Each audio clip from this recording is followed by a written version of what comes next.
in Arbor Woods versus Kiera Morris.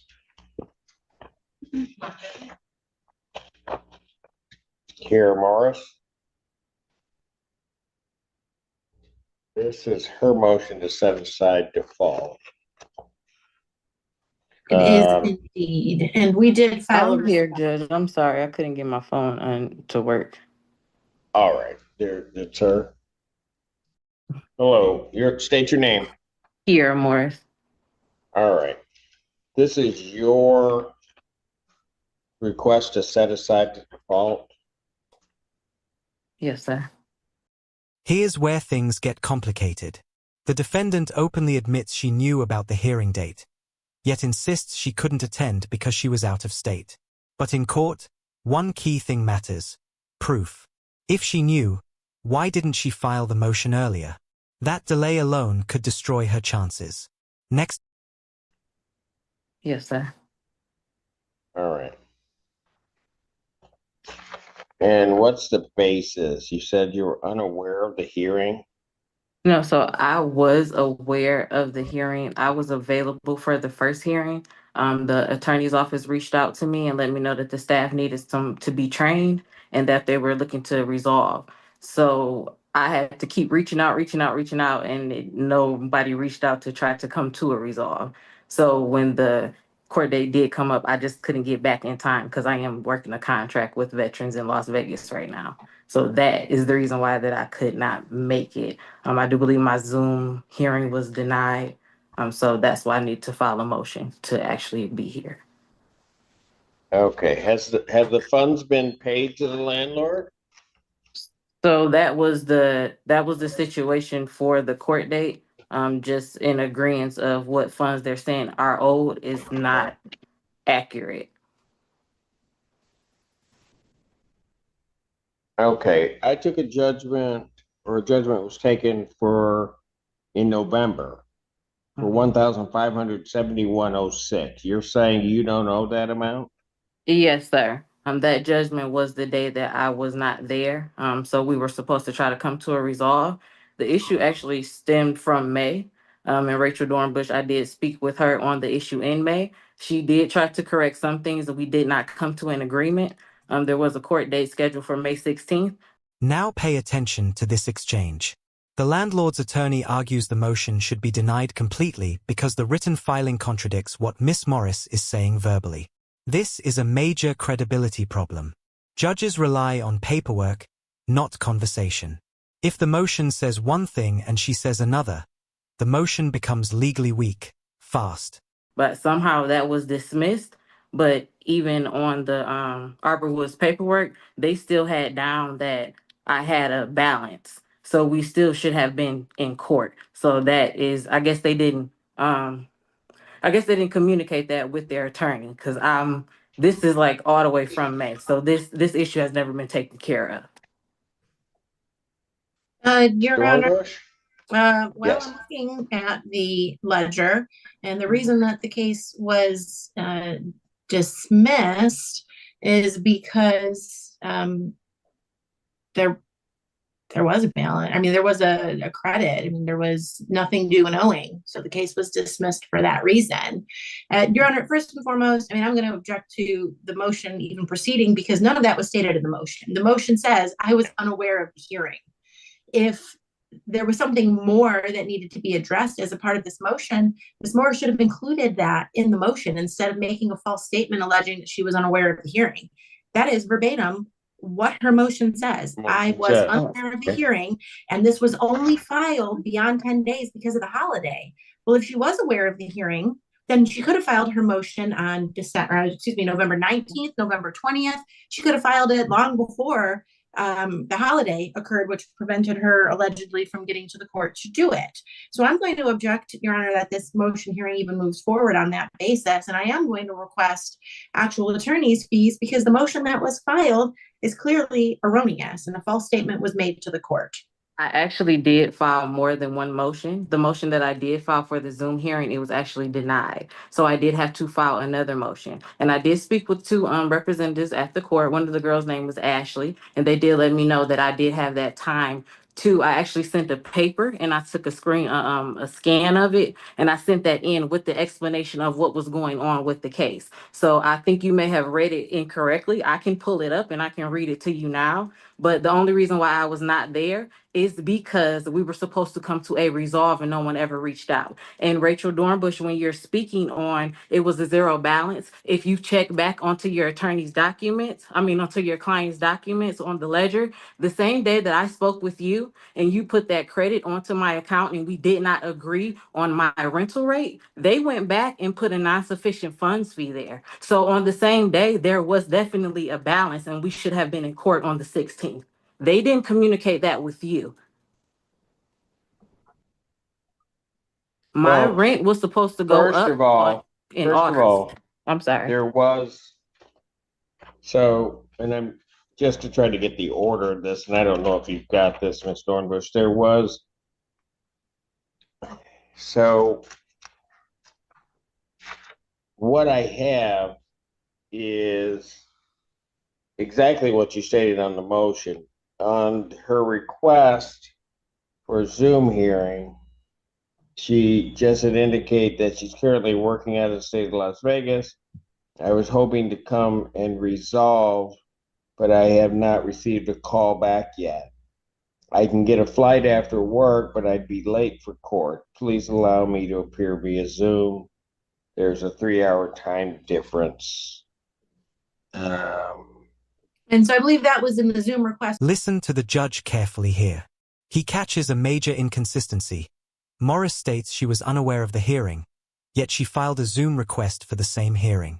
That contradiction undermines her entire argument. The judge sees it as misleading, possibly even intentionally false. Remember, courtroom written statements carry legal weight equal to sworn testimony. Your Honor, that was submitted to the court the day before the Yeah. hearing on, I think, November Correct. 17th at around 3:30 p.m., which was after she contacted our office on the same day. She contacted our office around 3 p.m. and was reminded of the in-person bench trial scheduled for the 18th. But her motion that was filed with the court says, I was unaware of the hearing and it's only after 10 days because of the holiday. That is false. Ms. That's Morris was absolutely not true, 100% aware of the hearing. If we're speaking on things, I'm sorry, my phone blanked out. If that may have been, I did file 2 motions. So I don't know if both of them actually came through. I can't pull up the ones that I have and I can send it back into the court. Ma'am, So I have your signature mhm. on a motion to set aside the default. And under paragraph 2, you're asking the court to set aside the judgment. And it indicates that it must be filed within 10 days of the default judgment. And then it's because, and you wrote in, I was unaware of the hearing, and it's only after 10 days because of the holiday. The first part of that is it's patently false. You were aware of the hearing because you filed the request for a Zoom on that, so you knew the hearing was taking place. And then you said it's after 10 days because of the holiday. I don't even get that because the judgment was on November 18th, and there's at least really 7 days, well, more than 7 days before the holiday. There was like 9 days before the holiday that you could have filed it. So, And I'm and it did confused not on the get filed. motion. It Go did ahead. not get filed with us until December 1st was your signature, and that's when our timestamp is. And yes, I do. So, I'm not trying to cut you off. I did call in. She did let me know that I had a few more days, and she let me know that I had to file a motion. I have the emails from you guys, and I never got the $20, I guess the check thing to actually put the motion in online. So I had to have someone come up there and do it. I would have had the motion in prior to that. My Zoom hearing was denied, and I did submit a piece of paper with a lengthy information on what we're talking about. This is the same conversation that we had prior to when when the other attorney decided that they needed to train staff and we're trying to come to a resolve. So my information hasn't changed. And my issue hasn't changed either.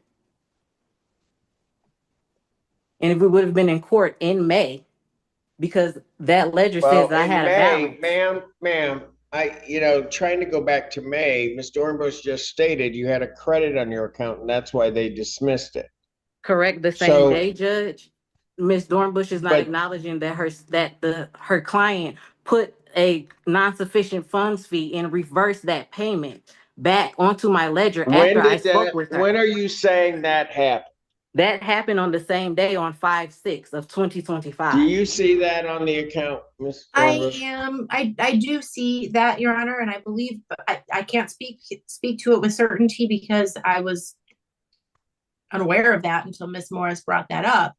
But if a dismissal had already been submitted to the court, my client would have then had to motion the court to reinstate the case, number one, to try to pursue those amounts. And following that, Ms. Morris did continue to make payments on the account in June.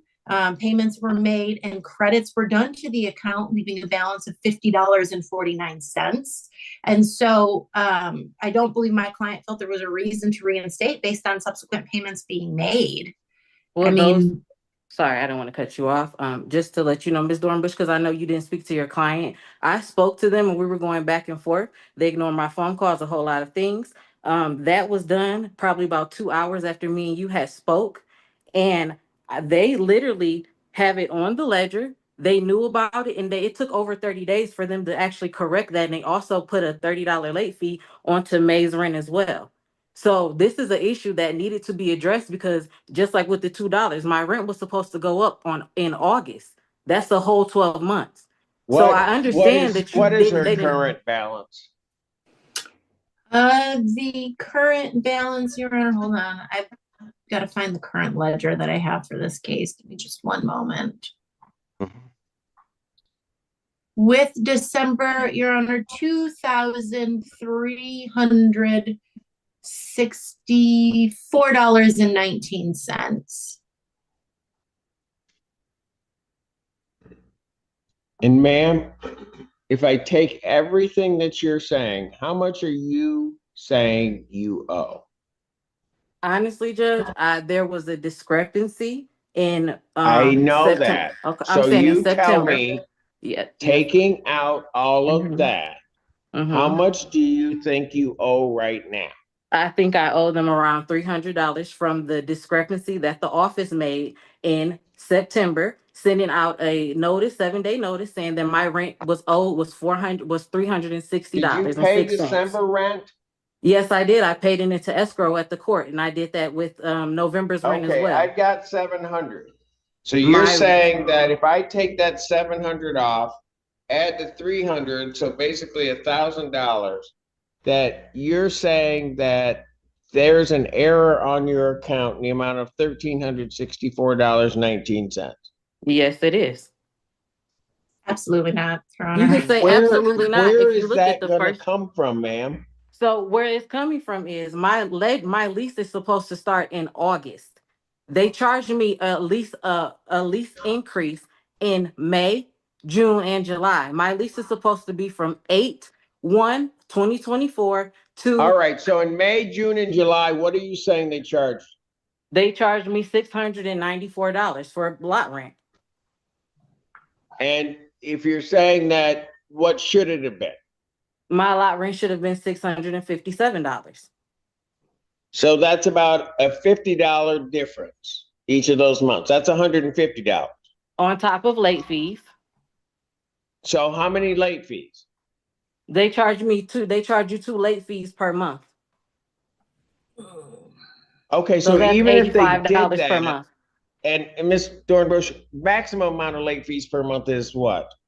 Your Honor, the late fees total per month is $55 that gets charged on after the 5th, and $30 that gets charged on the 21st. So it's $85 a month.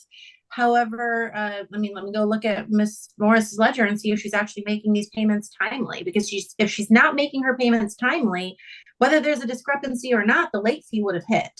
Okay, I So, know, I hear you on that. But it's- what I'm getting at is your numbers aren't matching because even if I take 85, give me 85 times 3, give me 85 times 4. 340. 340. So I've got 150 and 340. Where else are you claiming that there's a discrepancy of some type? Okay, so moving forward, if you look at to July, well, you took that. If you said my rent was $657 in July, I went into the office. They locked my mailbox, and I have been kicked out of the customer portal to pay online. So I get charged a $10 fee with every payment. Ma'am, listen If to you me. look on my Listen ledger, to me. You are claiming that there is some $1,300, almost $1,400. That is a discrepancy on your account. I'm yes, asking sir. you for where that discrepancy is. Okay, You sir, have and given me I'm 150. I'm not sir. agreeing with you. I'm Uh, just saying, where mhm. are you getting these numbers? So where I'm getting these numbers from are my ledger. It started in May. So they put a non-sufficient funds fee on the account. After they put that non-sufficient funds fee, they added that money that was owed for May, the rent, they added that onto June. I have a 7-day notice from June. It says my rent at the top of the paper is $657, but they're not putting that onto the ledger. So that is incurring a balance. They put the non-sufficient funds fee, put the 718 back onto my ledger around June 12th or June 13th. Moving forward, we still had a balance in July. No one is trying to come to an agreement about the balance with my ledger. So it kept on incurring. Then we get to August. August, I go into the office. They say I owe $175. So she says, well, you know what? Since you've been locked out of your account, her name is Dana. She said, you've been locked out of your account. We'll credit you those $10 fees back. I'll do 17 of them. We're going to investigate. We'll do more. Kenya just took those $170 credits off in October. Those were supposed to be taken off in August. I paid my October rent to the office. They told the court that they didn't have any rent. If you look at 9/6 on my 7-day notice, Kenya, the new manager, sent out she sent out a letter saying I owe $360. Ma'am, you are telling me that there's some $1,300, $1,400. You are not telling me where those numbers are coming from. You Okay, have so let me given rephrase me this, a Judge. total amount of Mhm. $490, basically, that you're saying shouldn't be on your account.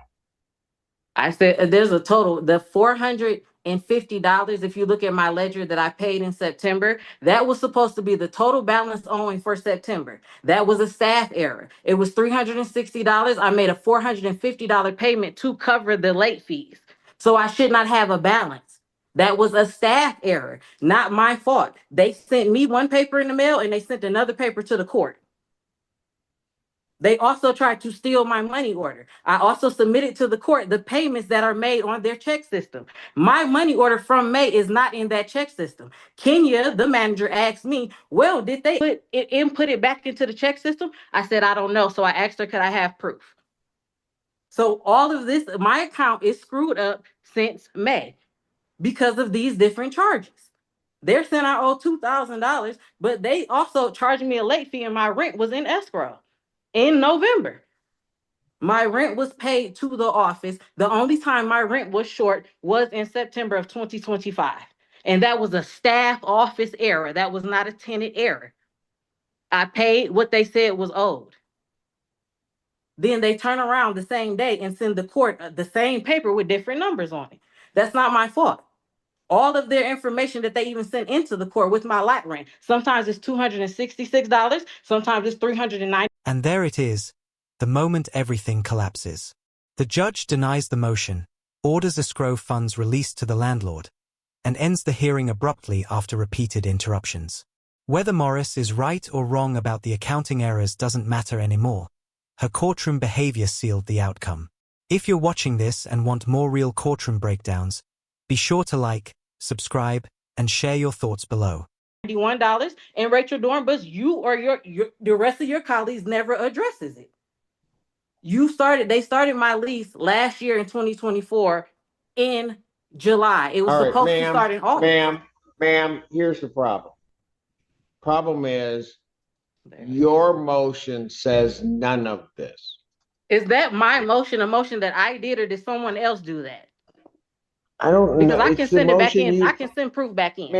ma'am, you know, if you keep interrupting me, because I'm about done. You're not answering my question. You're not giving me the figures. You gave me some figures which amount to 490, but that doesn't even make any sense to me. Okay. My question is, how And does it make sense? Not make sense from me, but it makes sense from the attorney. You're I'm being done. biased. I'm done. You're not You're gonna biased. interrupt me. You're very biased. You're not gonna keep interrupting me. Motion's Sorry, I denied. was never trying to interrupt you. Motion's You're very denied, writ biased. may issue. Thank You're you. very I'm done. biased and disrespectful. I'm done. It doesn't matter. You're disrespectful and you're very done. biased. You need to do your job. I You don't know am how to do your done. job. That's Mute all. her. I am done. Motion denied.